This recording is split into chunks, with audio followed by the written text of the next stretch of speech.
Même si Belveth n'est pas encore sorti dans le jeu, Riot a posté sa biographie et l'histoire qui l'accompagne sur le site Load Universe. Du coup, on va analyser tout ça pour comprendre qu'est-ce que c'est que ce truc. On commence avec sa biographie. Belveth est une création qui découle de tout ce que le néant a absorbé depuis le début de l'univers.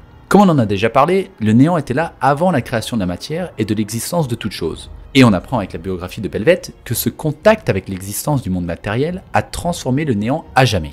Au lieu d'être rien, le néant est devenu quelque chose. Chaque contact avec le monde matériel, chaque faille entre les mondes qui s'est ouverte, ça a changé le néant et corrompu sa pureté. Après la bataille du Freljord par exemple, les veilleurs ont développé du désir, de l'avidité et du besoin, qui sont des concepts qui n'avaient pas de sens pour eux avant ça. Belveth, c'est la culmination de cette corruption du vide. Elle est même comparée à un cancer qui aurait métastasé au cœur du néant. Chaque objet, chaque être vivant, chaque souvenir que le néant a détruit et absorbé a en fait été siphonné pour créer l'impératrice du néant. Désormais, elle a débarqué à Runeterra en dévorant la ville de Belveth. Elle est devenue la ville et a adopté son nom. Sa cinématique n'est donc pas la suite directe de l'appel comme je le croyais. Ça ne se passe pas avec Zolan et Talia et Rek'Sai ne sont pas là. Heureusement d'ailleurs, parce que Kai'Sa, déjà avec le 1v1 il n'y arrive pas, alors le 2v1 avec Rek'Sai, ça aurait été la catastrophe. Pour l'instant, Belveth vit, ou plutôt existe, dans les abysses loin sous la surface de Shurima, dans ce qu'elle appelle la mer de lavande.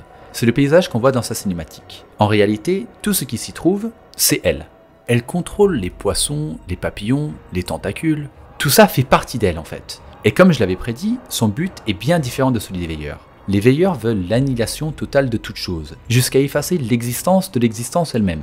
Mais Belveth, elle veut devenir l'existence. Elle veut absorber le monde matériel pour qu'il ne fasse qu'un avec elle, qu'un avec le néant. C'est assez beau en quelque sorte. L'histoire Le Kaléidoscope est la suite directe de la cinématique de sa sortie. Belveth confronte Kai'Sa et lui fait une démonstration de force. Kai'Sa, ça doit être la personne la plus habituée à affronter le néant. Mais on comprend très vite que l'impératrice du néant pourrait très bien être le champion le plus puissant de tout le lore jusqu'à présent sorti. Plus encore qu'Aurelion Sol. En plus d'encaisser tous les coups de Kai'Sa, elle peut grandir pour faire la taille d'une montagne et utiliser des milliers de cerveaux à la fois. Voici un extrait. Kai'Sa sait bien que c'est peine perdue. À quelle vitesse une personne peut-elle réfléchir? À quelle vitesse peut-elle réagir? Face à tout cet amas de biologie humaine, à toute cette matière grise. Dans l'intervalle nécessaire à un fin stratège pour échafauder son plan, Belveth calcule des centaines de millions de possibilités chaque seconde, grâce aux souvenirs et aux connaissances qu'elle a volées à tous ceux qui ont un jour foulé le sol de l'ancienne cité, soit un nombre incalculable de personnes.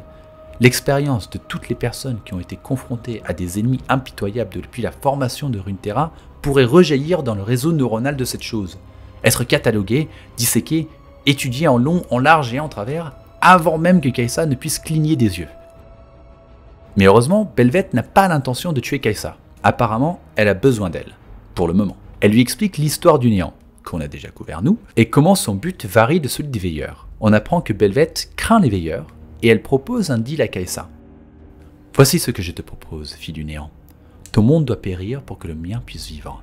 Mais pour tous ceux qui ont existé avant nous, les veilleurs, je suis un affront. La création les consume, et ils nous détruiront, toi, moi, et tout le reste, pour mettre fin à leur souffrance. S'ils devaient réussir à s'enfuir de leur prison, rien ni personne ne pourrait les arrêter. Ce serait alors la fin de tout. Aide-moi à détruire les veilleurs, et j'épargnerai les tiens. Pendant un temps. Un mois, un an, ou plus encore. Qui sait? Peut-être découvriras-tu une arme ou un héros capable de me pourfendre durant cet intervalle. Tu ne trouveras rien, bien sûr, mais tu peux toujours essayer. Je t'offre une chance. C'est toujours plus que ce que les veilleurs t'offriront. Elle laisse alors Kai'Sa partir et continue de perfectionner sa mer de lavande. Et ça honnêtement, j'aime bien. Les écrivains de chez Riot, ils ont trouvé une façon très simple et efficace d'apporter le grand méchant loup du néant sans que ça ne signifie la fin du monde. La menace de quelque chose d'encore pire que l'impératrice fait que notre univers a encore le droit d'exister. C'est très bien trouvé. Ils en ont d'ailleurs profité pour introduire Kassadin dans l'histoire. D'après Belveth, c'est la seule personne autre que Kai'Sa à avoir survécu à la mer de lavande.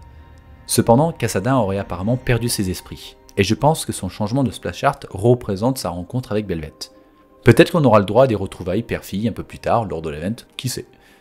Je pense d'ailleurs qu'ils vont sortir Belveth sur le PBE à partir de mardi prochain, et sa sortie sur le live et l'event du néant qui l'accompagne seront après la fin des MSI. En attendant, j'ai prévu de faire des speedruns de lore pour tout le reste des champions du Void, alors n'hésitez pas à vous abonner pour ne rien rater.